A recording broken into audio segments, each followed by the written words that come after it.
Augusta has a long, proud military tradition. From the American Revolution to today's cyber insurgency, we have much to remember. But when it comes to the Spanish-American War, there's not a lot. Two units, the Clinch Rifles and the German Guards, were gathered. Speeches were made. Every man a hero, the newspaper said, and they were rushed to a camp in Griffin, Georgia, south of Atlanta for training. To say things did not work out would be an understatement. Disorganization was rampant, there was almost no equipment and no accommodations, and many of the Augustans refused to sleep on the ground. Some went home. We know a lot about their complaints because one of their members, Corporal James Farrell, was also a Chronicle correspondent. He kept his hometown well informed on everything that was going wrong. Finally, his officers told him to quit writing. No matter, this band of bothers, described by Farrell as an aggregation of hobos, was ordered to Tampa, where they completed their main military action of the year.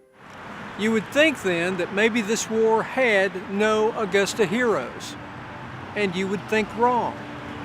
There were its black soldiers. The 10th Infantry was organized here and directed to a camp in Kentucky, enjoying a proper send-off by esteemed educator Lucy C. Laney herself. And then there was the 10th Cavalry.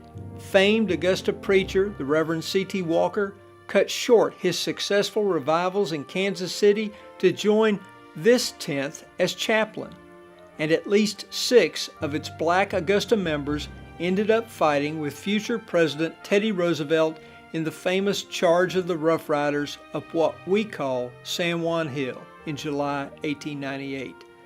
Dr. Ed Cashin identifies them as Beauregard Collins, Bristow Buggs, Alfred or Albert Wright, Felix Wright, Isaiah Blocker, and Sergeant Charles M. Scott.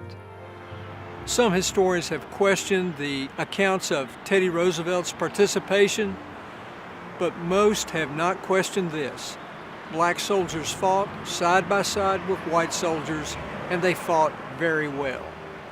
In a Chronicle interview in 1898, Colonel T.W. Jones, a white Southerner from North Carolina, praised their effectiveness and courage in battle. So did Roosevelt. It wasn't the first time, and it won't be the last, but it was one of the best. Perhaps that's the best lesson we have to learn from this very forgettable war.